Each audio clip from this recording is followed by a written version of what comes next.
Welcome to the day 3 of the 30th week of the 52-week Bible hearing plan.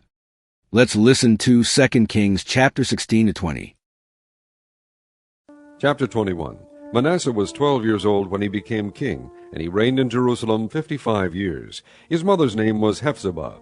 He did evil in the eyes of the Lord, following the detestable practices of the nations the Lord had driven out before the Israelites. He rebuilt the high places his father Hezekiah had destroyed. He also erected altars to Baal and made an Asherah pole, as Ahab king of Israel had done. He bowed down to all the starry hosts and worshipped them. He built altars in the temple of the Lord, of which the Lord had said, "In Jerusalem I will put my name." In both courts of the temple of the Lord he built altars to the starry hosts.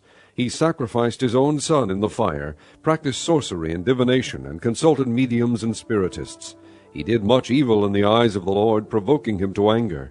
He took the carved Asherah pole he had made and put it in the temple, of which the Lord had said to David and to his son Solomon, "In this temple and in Jerusalem, which I have chosen out of all the tribes of Israel, I will put my name forever. I will not again make the feet of the Israelites wander from the land I gave their forefathers, if only they will be careful to do everything I commanded them, and will keep the whole law that my servant Moses gave them." But the people did not listen. Manasseh led them astray, so that they did more evil than the nations the Lord had destroyed before the Israelites. The Lord said through his servants the prophets, "Manasseh king of Judah has committed these detestable sins. He has done more evil than the Amorites who preceded him, and has led Judah into sin with his idols. Therefore this is what the Lord, the God of Israel, says, I am going to bring such disaster on Jerusalem and Judah that the ears of everyone who hears of it will tingle. I will stretch out over Jerusalem the measuring line used against Samaria, and the plumb line used against the house of Ahab.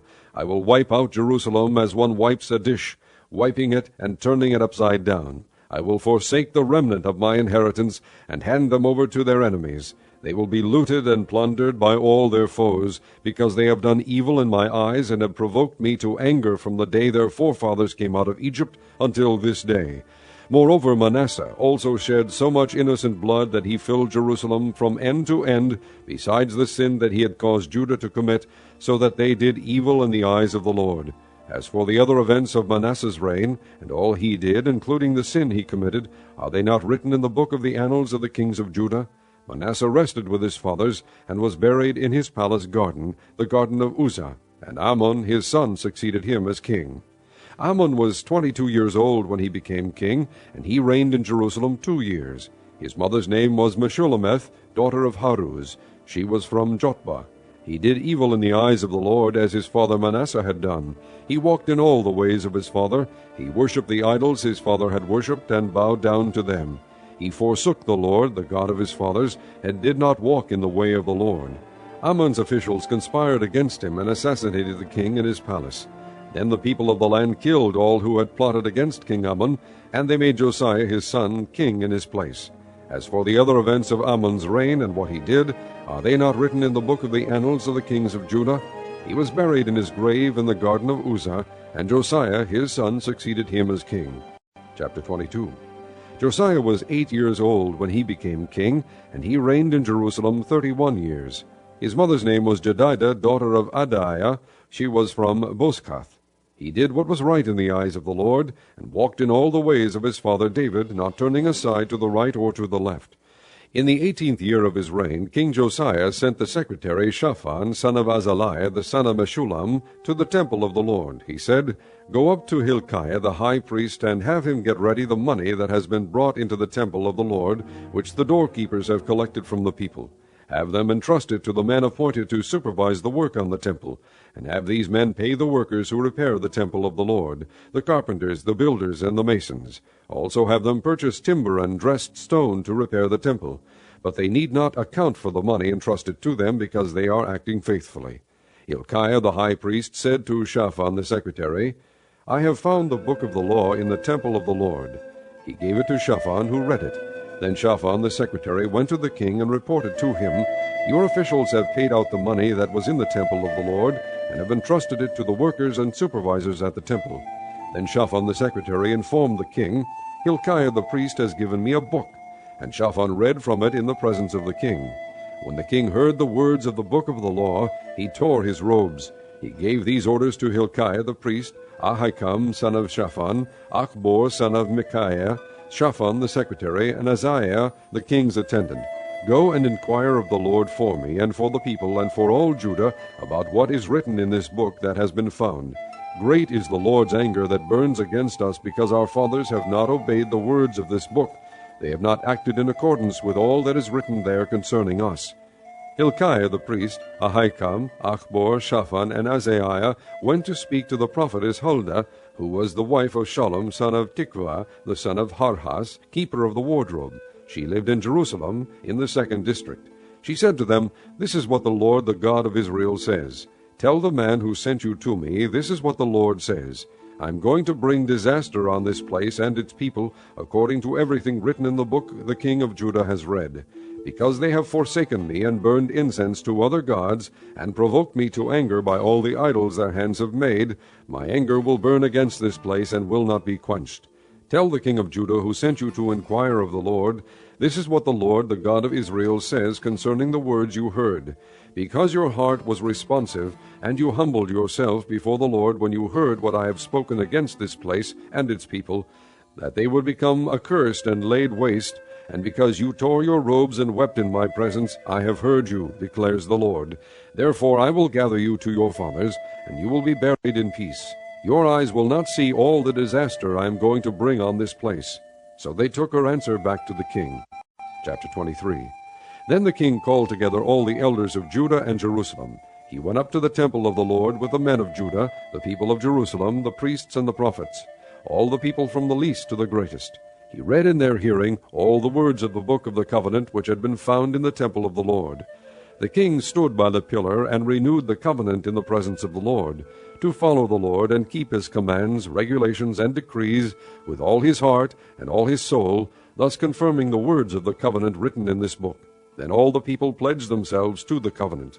The king ordered Hilkiah the high priest, the priests next in rank, and the doorkeepers to remove from the temple of the Lord all the articles made for Baal and Asherah and all the starry hosts. He burned them outside Jerusalem in the fields of the Kidron valley, and took the ashes to Bethel. He did away with the pagan priests appointed by the kings of Judah to burn incense on the high places of the towns of Judah, and on those around Jerusalem, those who burned incense to Baal, to the sun and moon, to the constellations, and to all the starry hosts. He took the Asherah pole from the temple of the Lord to the Kidron valley outside Jerusalem, and burned it there. He ground it to powder, and scattered the dust over the graves of the common people. He also tore down the quarters of the male shrine prostitutes, which were in the temple of the Lord, and where women did weaving for Asherah. Josiah brought all the priests from the towns of Judah, and desecrated the high places, from Geba to Beersheba, where the priests had burned incense. He broke down the shrines at the gates, at the entrance to the gate of Joshua, the city governor, which is on the left of the city gate. Although the priests of the high places did not serve at the altar of the Lord in Jerusalem, they ate unleavened bread with their fellow priests. He desecrated Topheth, which was in the valley of Ben-Hinnom, so no one could use it to sacrifice his son or daughter in the fire to Molech. He removed from the entrance to the temple of the Lord the horses that the kings of Judah had dedicated to the sun. They were in the court near the room of an official named Nathan Melech. Josiah then burned the chariots dedicated to the sun. He pulled down the altars the kings of Judah had erected on the roof near the upper room of Ahaz, and the altars Manasseh had built in the two courts of the temple of the Lord. He removed them from there, smashed them to pieces, and threw the rubble into the Kidron valley. The king also desecrated the high places that were east of Jerusalem, on the south of the hill of corruption, the one Solomon, king of Israel, had built for Ashtoreth, the vile goddess of the Sidonians, for Chemosh, the vile god of Moab, and for Molech, the detestable god of the people of Ammon. Josiah smashed the sacred stones, and cut down the Asherah poles, and covered the sites with human bones. Even the altar at Bethel, the high place made by Jeroboam son of Nebat, who had caused Israel to sin, even that altar and high place he demolished. He burned the high place, and ground it to powder, and burned the Asherah pole also. Then Josiah looked around, and when he saw the tombs that were there on the hillside, he had the bones removed from them, and burned on the altar to defile it, in accordance with the word of the Lord proclaimed by the man of God who foretold these things. The king asked, "What is that tombstone I see?" The men of the city said, "It marks the tomb of the man of God who came from Judah and pronounced against the altar of Bethel." the very things you have done to it." "Leave it alone," he said. "Don't let anyone disturb his bones." So they spared his bones, and those of the prophet who had come from Samaria. Just as he had done at Bethel, Josiah removed and defiled all the shrines at the high places that the kings of Israel had built in the towns of Samaria that had provoked the Lord to anger. Josiah slaughtered all the priests of those high places on the altars, and burned human bones on them.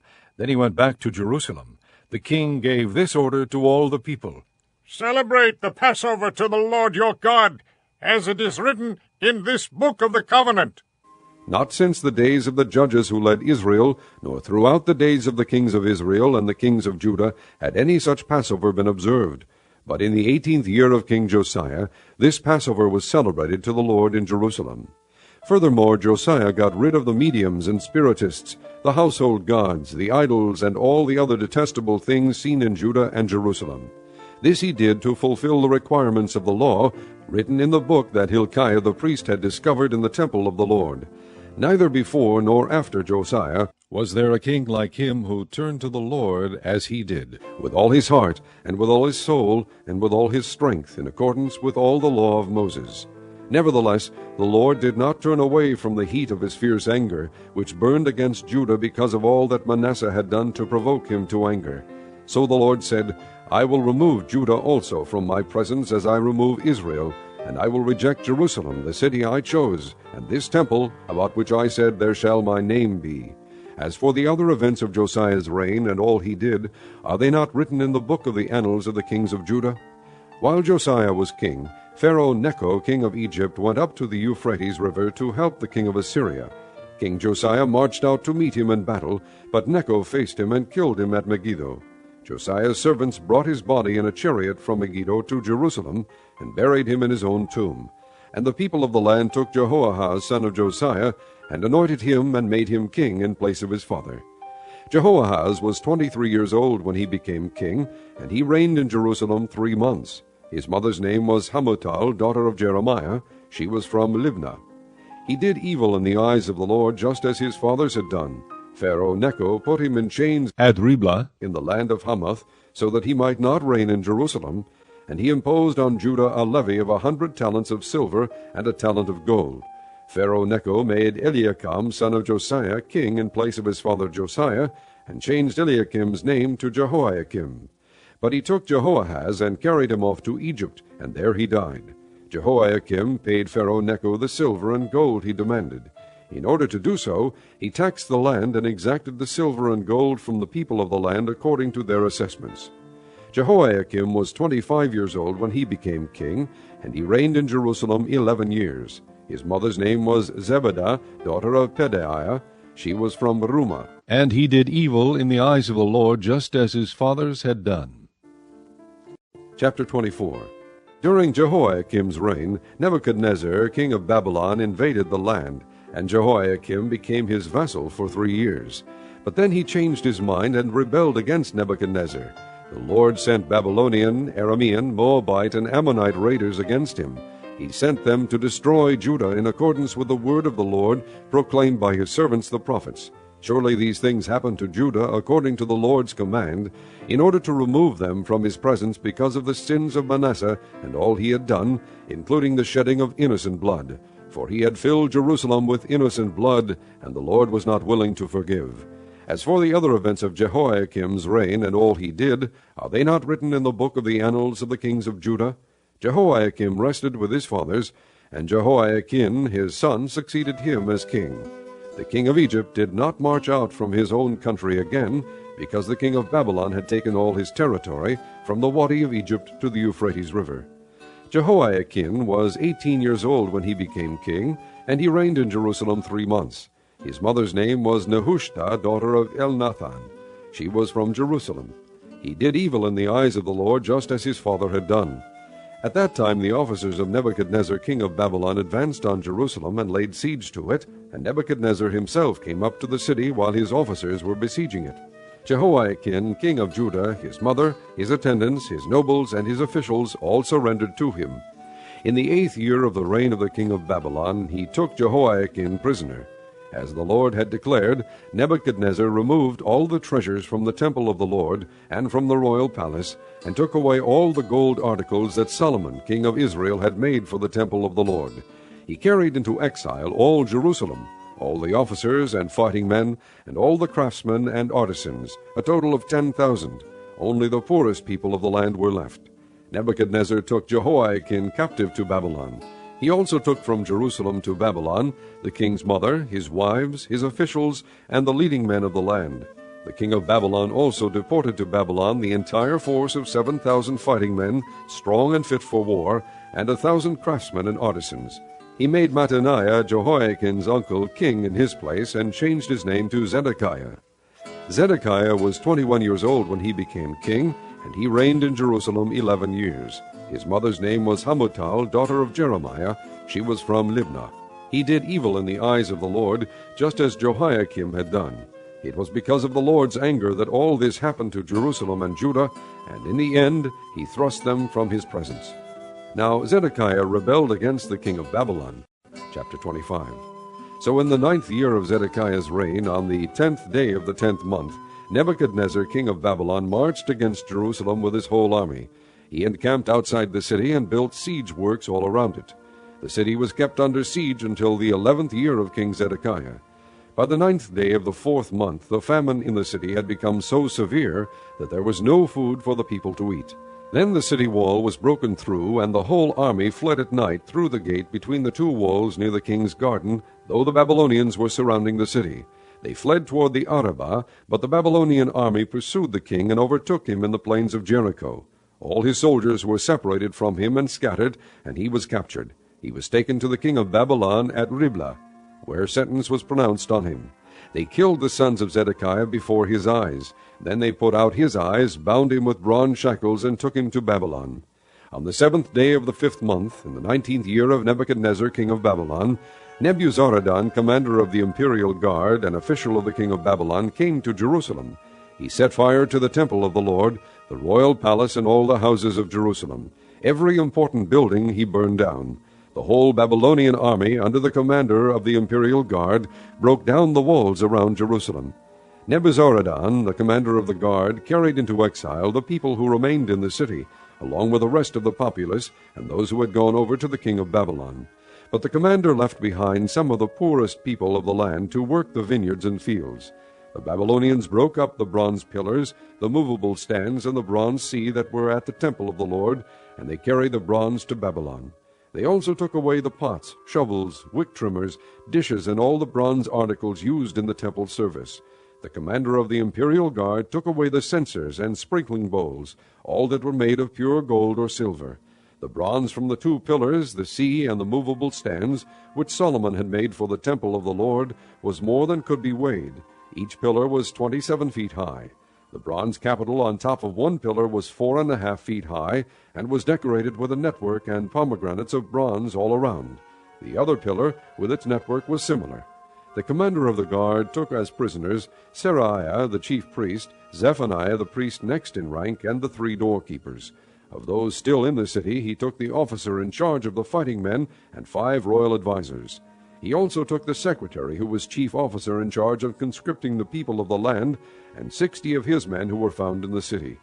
Nebuzaradan, the commander, took them all and brought them to the king of Babylon at Riblah.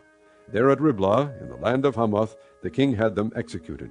So Judah went into captivity away from her land. Nebuchadnezzar, king of Babylon, appointed Gedaliah, son of Ahikam, the son of Shaphan, to be over the people he had left behind in Judah. When all the army officers and their men heard that the king of Babylon had appointed Gedaliah as governor, they came to Gedaliah at Mizpah. Ishmael, son of Nethaniah, Johanan, son of Kareah, Seraiah, son of Tanhumeth, the Netophathite, Jaazaniah, the son of the Maakathite, and their men. Gedaliah took an oath to reassure them and their men.